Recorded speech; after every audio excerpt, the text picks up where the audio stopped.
même pas peur. C'est à ça qu'on connaît que c'est vrai. Alors évidemment, tout le monde pleurait. Et en fait, c'est des choses qui sont chargées d'histoire. L'horlogerie, c'est de l'émotion. Et partager de l'émotion, c'est fantastique. Rétrograde, le podcast qui présente les acteurs du monde horloger d'hier, d'aujourd'hui et de demain. Un podcast que vous pouvez retrouver sur toutes les plateformes, mais aussi en vidéo sur YouTube sur la chaîne Rétrograde Podcast. Au cours de cet épisode, nous retraçons le parcours de notre invité, ses anecdotes, ses histoires connues et méconnues, mais aussi ses coups de gueule, dans le but de vous inspirer. Aujourd'hui, nous sommes gentiment reçus par Nathalie, directrice générale France de Bucherer. Bonjour Nathalie. Bonjour et bienvenue. Bonjour Nathalie, ravi de te revoir. Bonjour Nicolas. Nathalie, pour commencer, est-ce que tu peux te présenter pour ceux qui ne te connaissent pas ? Je suis Nathalie Célia Coq-Chevalier, directrice générale de la maison Bucherer en France. J'ai eu la chance de commencer chez Bucherer il y a maintenant à peu près 12 ans. Je suis originaire de Lyon. J'ai passé un bac C. Je suis allée faire des études à Lille dans une très belle école qui s'appelle l'EDEC et qui avait comme valeur le share, le partage, le care, l'attention aux autres et le dare, l'innovation pour oser faire des choses. Et c'est ce qui correspond parfaitement à la maison Bucherer et à nos valeurs. Ok, super. Du coup, tu viens de Lyon. On en parlait un petit peu avant de commencer le podcast. Non, je te vois venir. Non. Es-tu une supportrice de l'Olympique Lyonnais ? Oui, complètement et totalement et depuis longtemps. Et on ne parlera pas de la SSE durant cette interview. Je vois pas ce que tu veux dire, je connais pas. C'est à ça qu'on reconnaît que c'est une vraie. Parfait. Du coup, tu travailles dans l'horlogerie depuis 12 ans, peut-être même avant, parce qu'on va discuter un petit peu de tout ton parcours. Comment t'es arrivé dans l'horlogerie ? Est-ce que c'est quelque chose qui te passionne depuis ta plus tendre enfance ? Non, je rentre pas tout à fait dans les cases. Alors, j'ai commencé mon parcours plutôt dans l'audit comptable et fiscal à Moscou. Totalement différent. Totalement différent.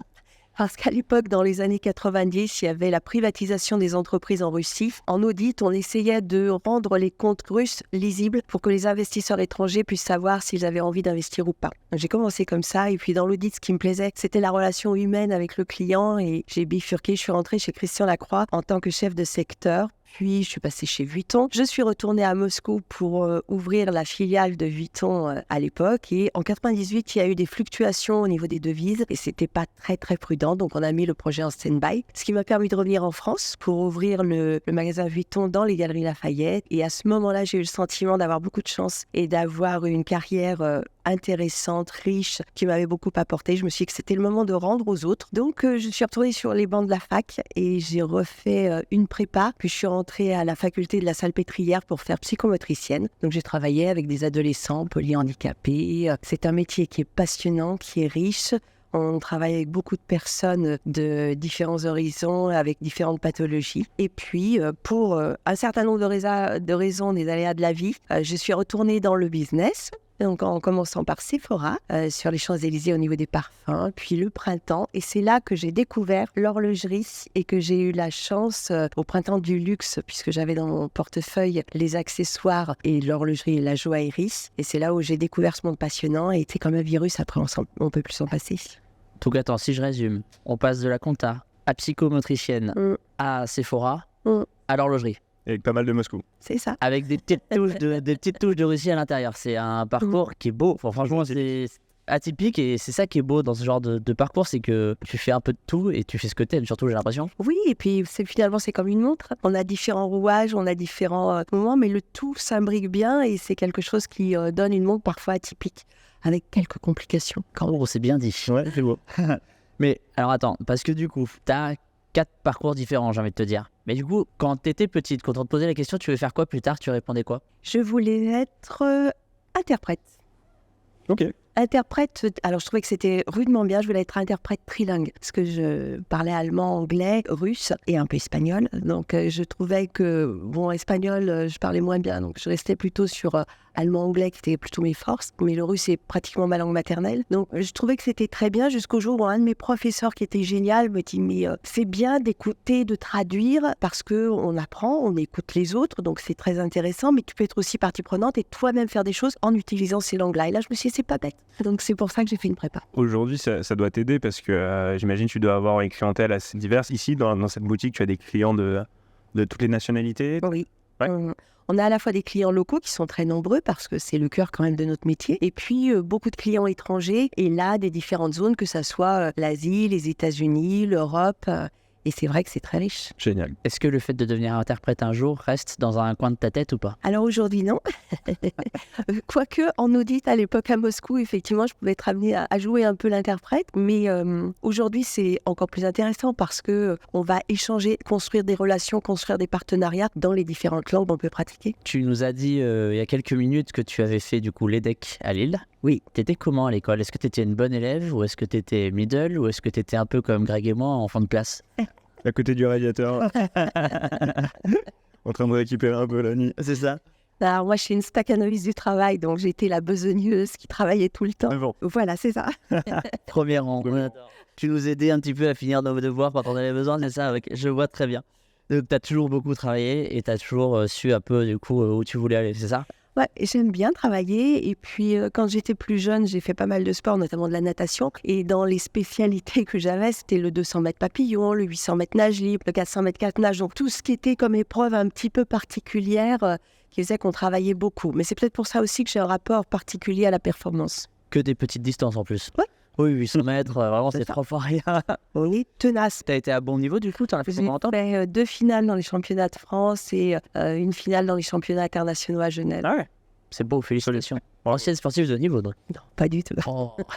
Super. Tes débuts professionnels, donc tu disais que tu as commencé en Russie. Oui. Parce que du coup, tu parlais déjà russe. Tu as appris le russe à l'école ou tu as appris sur le tas? Alors, j'ai appris le russe à l'école en 3e langue. Et puis, je pense que mes parents étaient quand même sacrément ouverts à l'époque, puisque en 86 ou 87, ils ont accepté de m'envoyer à Moscou pour apprendre le russe. Bon, c'était pas gagné pour quelqu'un qui avait 17 ans À l'époque. mais c'était plutôt assez osé de leur part. Ils m'ont jamais donné de peur. Ils m'ont toujours dit qu'on pouvait faire et qu'il n'y avait que notre propre imagination qui nous limitait dans un certain nombre de choses. Donc voilà, je suis partie à Moscou et j'ai appris le russe. Et à l'époque, j'ai trouvé mon mari avec lequel je me suis mariée. Donc c'est vrai que j'étais mariée à un russe pendant un certain nombre d'années. Et à l'époque, du coup, il y avait encore le bloc de l'Est. Oui, Donc c'était pas l'URSS. compliqué. Ouais, c'était pas compliqué pour toi, une Française, du coup, de s'expatrier dans le bloc. Ça va pas être forcément facile de partir là-bas à cette époque-là. Même pas peur.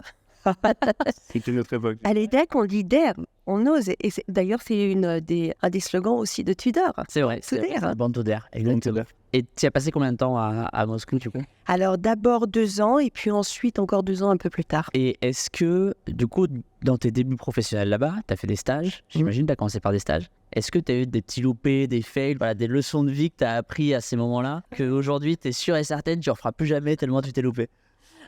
Alors, je ne sais pas si c'est vraiment ça, mais c'est vrai qu'on a toujours un certain nombre d'anecdotes et de petites situations auxquelles on doit faire face. En Russie, il y avait des centaines comme ça d'anecdotes. C'est pas dans des échecs ou des difficultés. C'est aussi lâcher prise pour faire confiance. Typiquement, on monte dans un avion, au moment de partir, il y a quelqu'un qui monte sur l'aile et qui, avec un marteau, commence à réparer juste avant le décollage. Bon, Fignoler un truc. il y a un moment, Ne t'inquiète pas. De ce contrôle. faut faire confiance à la vie ou Et alors... après, il se met derrière il se met au volant.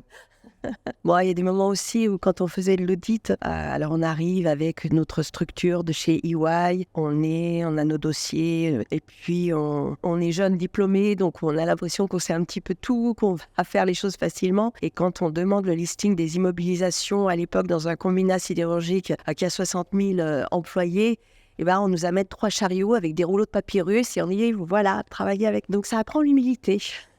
Et du coup, après, tu es tombé dans l'horlogerie totalement par hasard au Printemps du Luxe, il me semble, quand tu touchais à plusieurs industries. Oui. Donc, tu es arrivé chez Bouchard après ça. Donc, ça fait 12 ans maintenant que tu es chez Bouchard. Oui, c'est ça? exactement. Et tu es arrivé à quel poste chez Bouchard? Alors, je suis rentrée en tant que directrice générale, Ok. donc avant l'ouverture de la filiale, à peu près 1 an avant l'ouverture de la filiale, pour embaucher les équipes, mettre en place les procédures, suivre les travaux du magasin, commencer à nouer des relations avec les autorités, la presse, voilà, un certain nombre de choses. Comme un directeur général, c'est un chef d'orchestre. Donc, c'est un chef d'orchestre qui va essayer de faire en sorte de donner le maximum d'énergie pour entraîner toutes les équipes avec soi, pour qu'ensemble, on constitue une équipe et qu'on aille de l'avant. Donc, tu es arrivé tout au début, en fait, de l'ouverture de Bouchard. 1 an avant. Ok. Aujourd'hui, il y a combien de boutiques Bouchard dans le monde? Alors, dans le monde, il y a 57 boutiques. Alors, il y a un nombre important de boutiques qui sont aux États-Unis, Ok. puisqu'on a racheté la chaîne Tourneau il y a maintenant quelques années. Et là, on a à peu près 28 magasins qui sont présents, mais on a aussi en Angleterre, en Allemagne, en Autriche, en Suisse, au Danemark, puisqu'on a acheté, il n'y a pas si longtemps que ça, la chaîne Carlslund, qui nous a permis d'ailleurs d'avoir un très grand centre de SAV, un des plus gros centres en Europe du SAV, plus Paris évidemment. Et avant même d'être un distributeur, Boucherer, c'est aussi un manufacteur, c'est fait des montres. Alors, c'est une jolie histoire, la maison Boucherer, parce que c'est une histoire familiale. Monsieur Boucherer, le grand-père, a créé la maison en 1888, et puis il a eu 2 garçons, un qui a été formé en horlogerie, l'autre qui a été formé en joaillerie. Quand ils sont revenus à la maison tous les deux, ils ont créé la première montre Boucherer, qui était une montre pour femmes, ce qui était assez novateur à l'époque, et qui mêlait le savoir-faire des 2 personnes. Et puis, ça a continué à se développer avec toujours les 3 dimensions, la distribution, l'horlogerie et la joaillerie. Donc c'est vraiment dans les mœurs de Boucherer depuis le début. C'est allemand, il me semble, Boucherer, non? Non, c'est suisse-allemand. On est originaire de Lucerne, on est entre Bâle et Zurich. Génial. J'avais une question, alors effectivement, on ne peut pas ne pas la poser, parce que tu parlais de rachats, donc plusieurs rachats dernièrement.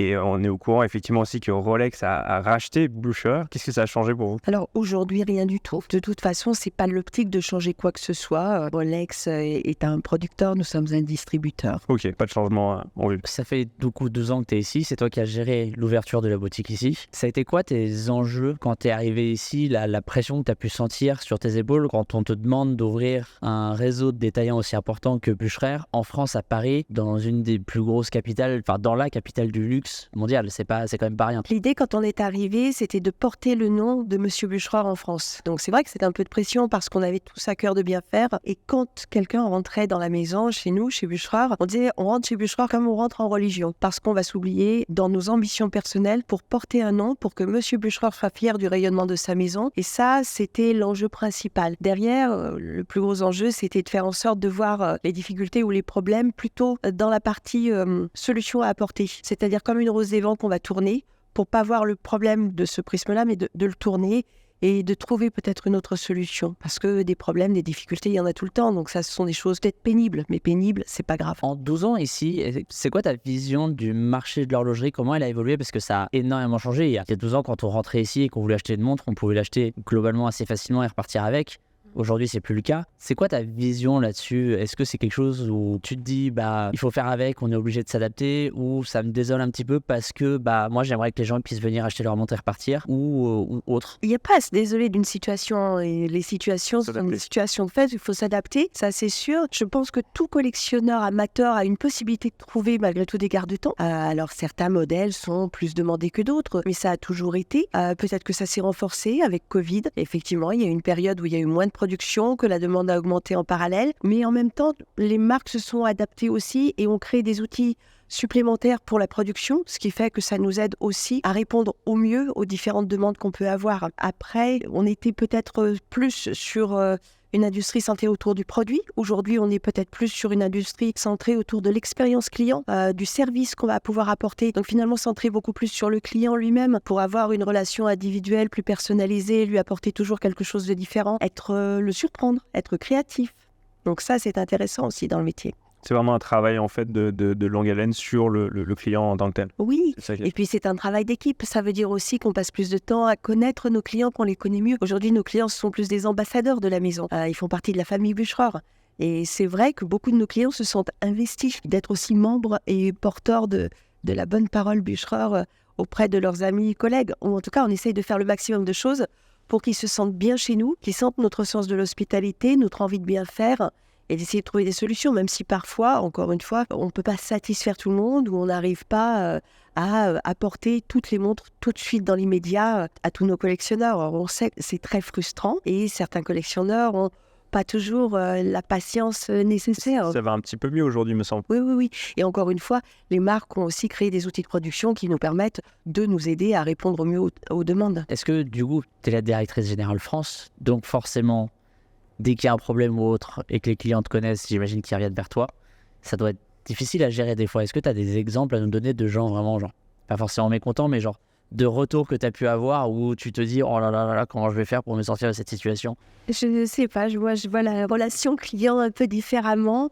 Alors oui, il y a des clients frustrés, oui, il y a des clients qui aimeraient bien que ça aille plus vite. Je pense que du moment qu'on essaye de donner le meilleur de nous-mêmes, qu'on essaye de faire le maximum et que le client le ressent, mais que ce soit sincère, on passe beaucoup de temps au travail. Si on passe beaucoup de temps mais qu'on n'est pas sincère, d'abord dans les relations au sein de l'équipe, on ne sera pas sincère et c'est pas bon. Et si nous, entre nous, on n'arrive pas à créer ce socle de cohésion et cette sincérité des échanges, quand on va être face aux clients, on ne va pas être nous-mêmes non plus. Et c'est pas bon. Donc, ceux qui n'arrivaient pas à être sincères n'ont pas forcément eu envie de rester chez nous. C'est vrai que c'est demandant d'être soi-même, d'être honnête avec soi-même, avec les autres, d'accepter aussi ses failles, de dire parfois, je suis désolée, là, malheureusement, on n'a pas pu faire mieux, mais on va essayer, on ne va jamais lâcher, on va essayer toujours d'aller mieux. Et ça, c'est quelque chose qui probablement est très challenging au quotidien. D'emmener les équipes sur ce sujet-là, c'est aussi très challenging. Et c'est pareil, c'est un joli moment parce que quand on partage ses valeurs avec les équipes, quand on les emmène, ça y a un bouillonnement, un dynamisme qui fait qu'on peut soulever toutes les montagnes, même les montagnes suisses. On parle des clients et autres, et c'est vrai qu'il y a aussi un truc sur lequel j'aimerais bien rebondir, c'est qu'ici, quand on vient chez vous, je sais que même moi, la première fois, quand j'ai commencé à travailler sur de l'horlogerie de luxe, les premières fois que je suis rentré ici, et un truc que j'ai bien aimé, c'est que t'es bien accueilli, peu importe ce qu'il t'est. Enfin, pour le coup, c'est vrai que je me suis jamais senti mis de côté en mode genre il a pas une belle montre au poignet ou je sais pas qui c'est, je vais pas le considérer. C'est vrai que ça c'est plutôt bien et je le vois. Du coup, maintenant ça fait nous 4 ans qu'on se connaît et je le vois quand je te croise sur les événements et tout. T'es toujours en train de discuter avec tout le monde, d'être souriante. Enfin, t'es quelqu'un de très sociable dans tous les cas. Et donc du coup, c'est vrai que ça, je pense que ça aide beaucoup la marque à rayonner aussi bien toi que les équipes avec qui on travaille régulièrement. Et je pense que ça aide beaucoup sur le milieu de l'horlogerie à créer de l'affect avec tes clients. Et en plus de ça, tu parlais des expériences. Merci. Non mais c'est vrai, c'est hyper important et toutes les marques ne sont pas comme ça aujourd'hui. Il y a des revendeurs chez qui tu vas où vraiment tu te sens moins que rien quand tu rentres dedans. Alors que tu peux acheter une montre, tu peux être prêt à acheter une montre très chère, tu vois. Et tu parlais des expériences, du coup, vous organisez des expériences vous-même ou c'est les marques qui organisent et vous, du coup, vous prenez part aux expériences ou est-ce que c'est des choses que vous montez ensemble? Alors, il y a les deux. D'abord, je voudrais rebondir sur ce que tu disais sur le client et la façon dont on peut se comporter avec un client qui rentre. Nous, on n'a pas un client qui rentre, on a un passionné qui rentre et qui a envie de partager un moment, de faire un voyage horloger. Et ça, c'est fantastique. On est dans un monde et un milieu où on a des passionnés qui viennent pour découvrir les nouveautés, juste discuter horlogerie. On a des clients qui viennent et qui nous apportent le matin une brioche pour qu'on puisse prendre un petit déjeuner ensemble et échanger. C'est génial. On adore ce genre de clients. On a aussi, je me souviens toujours d'un client qui était un jeune étudiant kiné et qui est rentré dans le magasin et ça faisait plusieurs fois, on le voyait rentrer, il regardait, il disait « Ah non, non, non, vous occupez pas de moi j'ai pas les moyens, je suis pas client. » Il aimait tellement ça.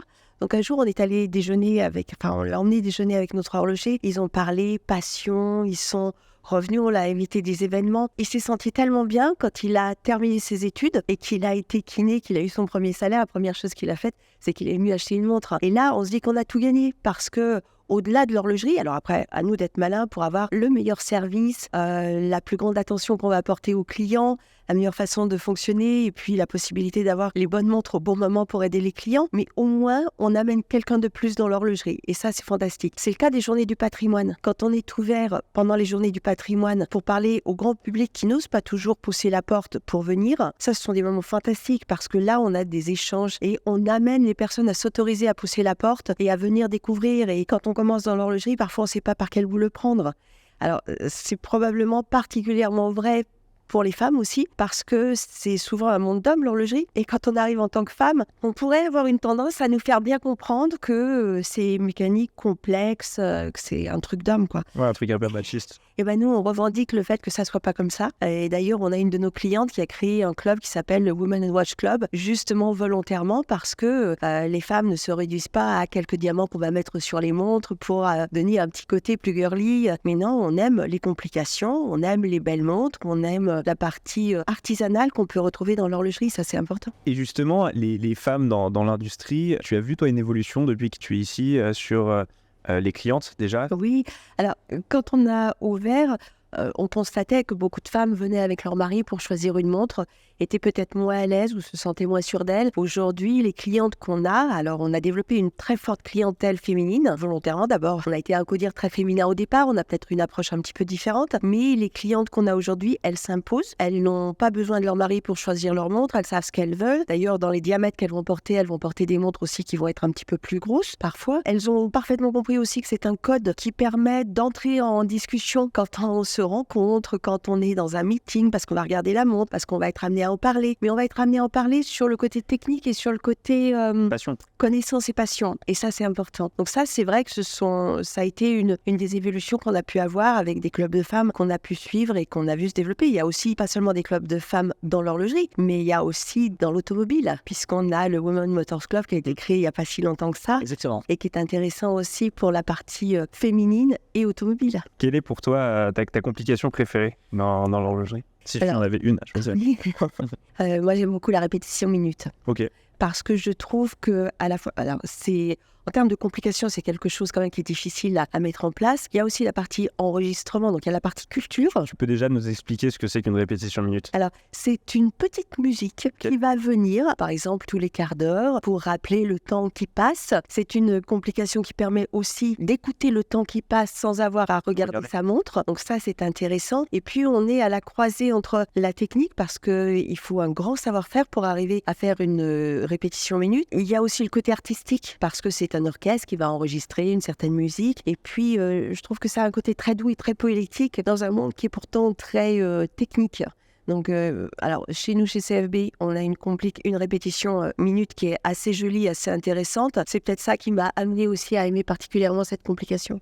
Il me semble que c'est une complication qui date déjà de pas mal d'années. J'ai pas la date exacte, mais c'est là où on revient un peu sur la beauté de l'ancien. Aujourd'hui, on parle d'une complication qui a une centaine d'années, il me semble, quelque chose comme ça. Alors, nous, on a l'habitude de dire chez Bucherer qu'on est curateur au sens ancien du terme, c'est-à-dire qu'on est garant des traditions. Quelque chose d'un peu technique comme la répétition minute, c'est aussi le savoir-faire, des savoir-faire ancestraux qu'on va retrouver. Mais en même temps, on est innovant et on va dans l'intégration des outils digitaux, des techniques modernes, des matériaux qui vont pouvoir apporter un certain nombre de plus aux montres pour réduire les frottements, pour être contre le silicium, etc.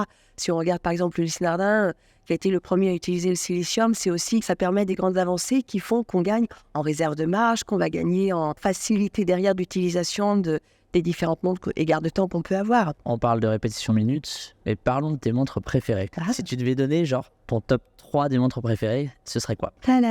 Top 3, ça suffit pas. Tout le monde répond ça. Mais quand on aime l'horlogerie, on est ouvert à beaucoup de choses. Alors, c'est vrai que j'ai eu une montre préférée pendant très longtemps, et c'est toujours le cas, de la maison Gérard Perregaux. C'est la Cat Size, parce que je trouve que c'était une montre qui avait été créée pour les femmes, pensée pour les femmes, et pas seulement une adaptation d'une montre homme pour femme. Donc ça, je la porte avec beaucoup de plaisir, mais dans les montres que j'aime beaucoup aussi, alors en féminine, on peut avoir la Reine de Naples dans la maison Breguet, évidemment, mais chez Tudor, par exemple, on a des Black Bay chrono, notamment le Pink, qui est vraiment intéressant. On peut avoir chez Chopard l'Alpine Eagle, qui va être bien. Évidemment, chez Rolex, moi j'aime beaucoup les Day-Date. Et on a ou chez Zenith des défis qui sont des très belles montres qu'on peut porter à la fois, que ce soit pour les hommes ou pour les femmes. Donc c'est difficile de donner un choix de quelques montres. Alors évidemment, mes préférés des préférés, ça reste quand même ma petite Karl F. Bucherer. Bien évidemment. Et est-ce que tu as eu une première montre qui t'a fait rêver? Moi, je sais que typiquement, c'est la portugaise de chez WC que j'ai vue dans une page de pub sur JQ quand j'étais petit et je me suis dit waouh, il me faut cette montre un jour. D'ailleurs, fun fact assez marrant, c'est que je n'ai jamais acheté cette montre encore. J'ai quelques autres montres, mais j'ai jamais passé le cap de m'acheter cette montre. J'ai pas vraiment une montre qui m'a fait rêver parce que j'ai la chance de travailler dans ce monde et de les voir au quotidien. Alors les posséder, c'est pas si facile que ça, mais vivre autour de tous ces garde-temps, c'est quand même vraiment intéressant. Et quand on passe, qu'on voit, qu'on a la chance de découvrir les nouveautés chaque année, je trouve que c'est très intéressant. On a la maison Parmigiani, par exemple, pour ne citer qu'elle, qui a aussi de magnifiques garde-temps. Voilà, et non, ça serait compliqué. D'abord, je ne veux pas me fâcher avec toutes les marques. Mais non, chacune a sa particularité, chacune a son petit plus. Je pense que quand on aime l'horlogerie, on aime découvrir les différentes maisons. Et c'est vrai qu'ici, on a un grand magasin de jouets avec énormément de jouets différents. Ou alors, si on est gourmand, c'est comme passer devant un buffet de gâteaux. Mais on peut pas se limiter à une seule sorte de gourmandise. On aime tout. Et c'est quoi la montre la plus impressionnante que tu as eue en main? Genre, tu l'as eu en main et tu t'es dit « Wow, je la vois aujourd'hui, je l'ai dans les mains, je la reverrai plus jamais ». Je pense que... Alors, je ne l'ai pas eu en main, mais c'est la montre de Vacheron-Constantin qui avait les 52 complications qui avaient été faites à la fois. Alors, il y avait un certain nombre de calendriers de mémoire. Il y avait le calendrier chinois, il y avait le calendrier hébraïque. C'était une montre de poche ou c'était une montre... Alors, c'est presque une montre horloge pratiquement. Une horloge de poche, c'est celle qu'ils ont présentée cette année. C'est ça, c'est celle qu'ils ont présentée cette année. Alors, elle a été présentée, mais nous, on l'avait découverte à l'époque au salon qui s'appelait le SIHH. D'accord, ah oui, elle existe déjà pour quelques années. Elle avait été faite pour un client sur une commande spéciale. Un de vos clients. Non, malheureusement. Justement, ça... C'est une très grosse montre, je sais pas si tu l'as vue, mais c'est pas facile à porter. C'est bien pour mettre dans le salon. Justement, en parlant de clients, est-ce que tu as une anecdote à nous raconter sur un client ou une cliente ici, chez Bûcher, quelque chose qui t'a marqué? On a la chance de vivre des belles histoires. En belles histoires, on a eu par exemple un jeune couple qui rentrait et qui faisait le tour du magasin gentiment, et on a notre joaillerie, donc Bûcher Fan Jewelry, et c'est une histoire vraie. Et à un moment, le couple passe, il s'arrête, il voit notre petit stand sur la joaillerie, il découvre, il regarde, on échange, et puis la dame dit « Oh là là, ces bagues, elles sont jolies », alors c'était des solitaires, il regarde, et à un moment, on voit le garçon, le jeune homme, qui se met à genoux, enfin je pense qu'il se reconnaîtra s'il écoute le podcast, qui se met à genoux et qui fait sa déclaration en mariage devant toutes nos équipes. Alors évidemment, tout le monde pleurait, on était tous émus. C'est fantastique de partager des moments comme ça. Ça veut dire d'abord que le client, il nous fait suffisamment confiance pour partager ce moment de vie, qui est un moment quand même essentiel et important. Enfin, voilà, l'horlogerie, c'est de l'émotion. Et partager de l'émotion, c'est fantastique. Mais on a eu aussi les Américains, parce que Bûcher a toujours été assez innovant, et notamment sur tout ce qui est relations clients à l'international. Et à l'époque, après la Deuxième Guerre mondiale, les GI repartaient d'Allemagne, certains passaient par la Suisse, repartaient aux États-Unis, et il n'y avait pas d'argent. Donc, pour acheter une montre, c'était compliqué.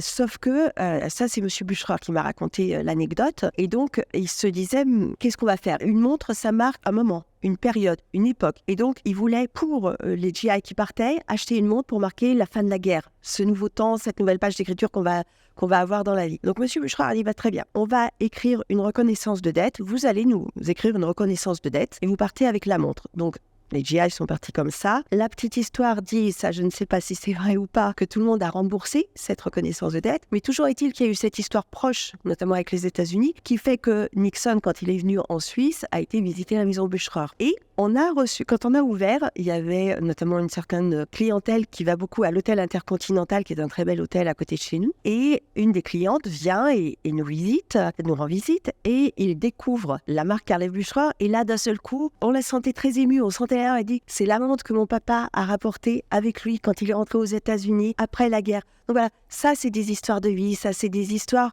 que les clients veulent bien nous partager et nous faire vivre une passion sur l'horlogerie, mais aussi une partie de leur histoire personnelle. Et ça, c'est très touchant. Ce qui est beau avec l'horlogerie, c'est vraiment le côté temporel, et intemporel à la fois. C'est des choses qui sont chargées d'histoire. Par exemple, quand tu parlais de la répétition minute, c'est quelque chose historique et on le porte aujourd'hui. Et puis aujourd'hui, on l'a potentiellement poigné si on a la chance de pouvoir, ou en tout cas en voir une. Et ça peut marquer aussi des étapes clés d'une vie. Et souvent, on voit effectivement des personnes qui achètent leur première ou leur seule montre, mais vraiment pour marquer une naissance, un anniversaire, une première belle prime. Un diplôme, un premier travail. L'histoire des GI est vraiment... tu me l'avais jamais raconté, je la découvre en même temps que toi. C'est fou, c'est génial d'avoir dit, ok, on marque ce moment marquant de l'histoire. Enfin, vraiment, cette période de l'histoire sombre se termine, on tourne la page avec une de nos montres.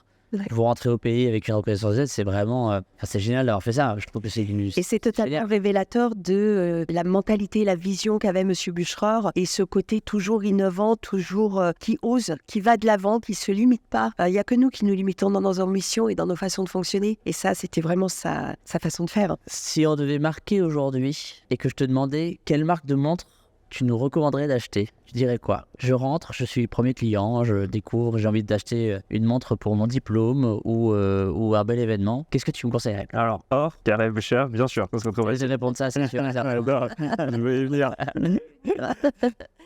Alors, ça tombe très bien parce qu'ici, on a à peu près une trentaine de marques. Il y a une trentaine de jours dans le mois. Donc, moi, je te propose chaque jour de venir pour prendre une montre différente parce qu'elles sont toutes aussi intéressantes. Non, l'avantage, c'est que chez Bucherer, nos vendeurs sont des vendeurs Bucherer. Donc, on va partir vraiment de la discussion qu'on va avoir avec notre client pour essayer de mieux le connaître, de voir son mode de vie, de voir ce qui pourrait lui correspondre, ce qui pourrait l'intéresser. Et à partir de là seulement, on va pouvoir orienter soit vers une marque, soit vers un modèle qui vont être plus adaptés à sa recherche. Et ça, c'est cette grande chance d'avoir cette autonomie-là. Et puis vous avez la possibilité d'avoir justement un panel très large à offrir en termes de budget. En horlogerie, en joaillerie. Et on fait le grand écart parce qu'effectivement, on a des marques plus accessibles et des marques très exclusives avec un certain nombre de complications ou des montres avec des métaux précieux, des pierres qui font qu'on peut aussi atteindre un peu l'exceptionnel. On parle de matériaux, ça tombe très bien, ça me permet d'enchaîner. Les modes évoluent, ça change beaucoup. On s'est croisé au Watches & Wonders il n'y a pas longtemps. On a vu que les matériaux évoluaient, que les tailles de cadran se réduisaient. Est-ce que toi, c'est quelque chose qui te plaît, le fait qu'on revienne à des choses plus petites, qui soient plus unisexes, qui soient plus faciles à porter? Et s'il y a un matériau que tu aimes bien, c'est quoi le matériau que tu préfères? Après, j'ai envie de dire, j'aime ou je n'aime pas, peu importe. Ce qu'il faut, c'est que ça corresponde au client et à ce qu'il aime, lui, dans les façons de porter sa montre. On est revenu à des choses peut-être un petit peu plus réduites, effectivement, d'abord parce que ça permet d'être unisexe aussi. C'est un petit peu moins voyant dans un monde où il y a souvent un peu plus d'insécurité, donc ça permet de rester aussi un petit peu plus discret. C'est quelque chose qui correspond aux tendances et à l'air du temps, donc ça, c'est important. Aujourd'hui, dans les matériaux que je peux aimer, alors oui, j'ai une préférence pour l'or rose. Ça, c'est vrai que c'est... On aime tous le rose. Et puis je trouve qu'avec la peau, ça se marie tellement bien. Voilà, c'est quelque chose d'intéressant. Tu disais un truc qui est très intéressant sur l'insécurité. Effectivement, c'est un sujet. Est-ce que c'est quelque chose justement que tes clients ou même futurs clients viennent et ça fait partie de leur cahier des charges? Ils sont inquiets par rapport à ça, l'insécurité qu'il peut y avoir dans certaines villes du monde. Tu le sens, ça? Alors, j'ai envie de dire que malheureusement, c'est pas seulement lié à l'horlogerie, donc c'est quelque chose qui est peut-être plus global. Parce qu'on a une société qui a évolué. Maintenant, je pense que l'insécurité n'est pas un frein pour les collectionneurs, amateurs et passionnés. Ça, c'est sûr. Il y a peut-être quelques éléments de prudence à avoir, mais encore une fois, nous, on est sur une passion et un échange. On parle beaucoup de montres récentes depuis tout à l'heure, mais vous avez un gros espace CPO, donc Certified Pre-Owned ici. Toi, comment tu as vu l'arrivée du Certified Pre-Owned chez vous, chez Bucherer, vous qui êtes habitué à vendre des montres qui sont neuves, qui sortent de chez le fabricant, donc de la manufacture, à recevoir des montres, certes, qui ont été révisées, mais qui ont une histoire qui n'existe peut-être plus? C'est différent de présenter ce genre de montres et surtout souvent à des prix plus élevés que le prix retail. Alors, ça dépend. Les prix peuvent être plus élevés sur certains modèles ou plus accessibles au contraire sur d'autres. Ce qui est intéressant dans le Certified Pre-Owned, c'est vraiment cette partie histoire qu'on va mettre en valeur. La montre, elle est intemporelle, donc on l'a à travers le temps. Et d'ailleurs, pour les jeunes, c'est souvent un très bon moyen de rentrer dans l'horlogerie et de pouvoir parler avec ses pairs parce qu'on a une montre qui a une histoire et on peut la raconter. Donc ça, c'est intéressant. C'est sûr que l'avantage qu'on a, nous, chez Bucherer, c'est qu'on a la possibilité de certifier les montres que l'on vend parce que parfois, il peut être délicat d'acheter une montre si on n'est pas sûr de son authenticité ou des éléments qui sont dans la montre parce que dans ces cas-là, la valeur de la montre va différer. Ici, on a cette chance de pouvoir à la fois donner une garantie de 2 ans, certifier la montre, donner les papiers. Donc oui, on a des clients qui sont et qui viennent chez nous parce qu'ils recherchent ça. Alors pour l'achat, et puis parfois quand on a un petit peu d'attente, ça permet aussi d'obtenir une montre certifiée et de l'acheter dans les mêmes conditions qu'on va acheter une montre neuve, mais aussi pour la revente. C'est-à-dire que quelqu'un qui a une montre et qui va vouloir échanger ou se séparer de sa montre parce qu'il a envie d'acheter un nouveau garde-temps, c'est un endroit sûr où on peut venir vendre sa montre. Et justement, sur la partie certification, aujourd'hui, je pense que c'est essentiel. Alors, le faux a toujours existé. La seule différence, c'est qu'aujourd'hui, on arrive à voir effectivement, on voit que les faussaires produisent des montres, entre guillemets, de plus en plus proche de la qualité. Est-ce que du coup, ça t'arrive souvent d'avoir des personnes qui viennent ici, qui demandent des authentifications ou même qui essayent potentiellement qui viennent pour échanger le montre et en fait, ils se retrouvent avec du faux? Tout peut arriver, évidemment. Ça dépend où on l'a acheté, ça dépend des conditions dans lesquelles on l'a acheté. La personne peut être totalement de bonne foi et malheureusement, il se trouve qu'il y a quelques éléments dans la montre qui ne sont pas vrais parce qu'ils ont été changés, réparés ou autres, etc. Nous, ça fait un moment qu'on travaille sur le seconde main, puisqu'avant d'avoir le Rolex Certified Pre-Owned, on avait aussi le Certified Pre-Owned Bucherer. On donnait déjà une garantie de 2 ans. Donc voilà, c'est quelque chose sur lequel on a aujourd'hui l'habitude de travailler. Et je pense que les clients qui viennent, d'abord aiment cet espace qu'on a voulu un petit peu plus comme un espace presque familial, comme à la maison, dans un appartement dans lequel on va se retrouver. Et puis un lieu de partage où on peut faire des événements, parce qu'on peut tout imaginer. On peut faire des dîners autour de cette table, on peut avoir des petits déjeuners, on peut faire des ateliers horlogers, Donc voilà, on va vraiment parler de l'histoire à ce moment-là. Nathalie, merci beaucoup pour tes réponses. Le podcast prend fin ici. Merci de nous avoir reçus dans l'espace CPO de chez Bucherer. Merci d'avoir pris du temps avec nous pour nous recevoir et pour échanger sur à la fois ton parcours et sur ta vision de l'horlogerie. On se recroisera très bientôt, j'en suis sûr, et on se donne rendez-vous pour un prochain épisode. Merci Nathalie. Avec un immense plaisir, merci à vous deux et merci de partager cette passion avec nous, de la relayer et de la transmettre à tout le monde parce que c'est pas toujours évident de rentrer dans l'horlogerie et grâce à vous, je pense qu'on va toucher un nombre encore plus large de personnes et ça c'est important. Merci. Eh bien, on l'espère.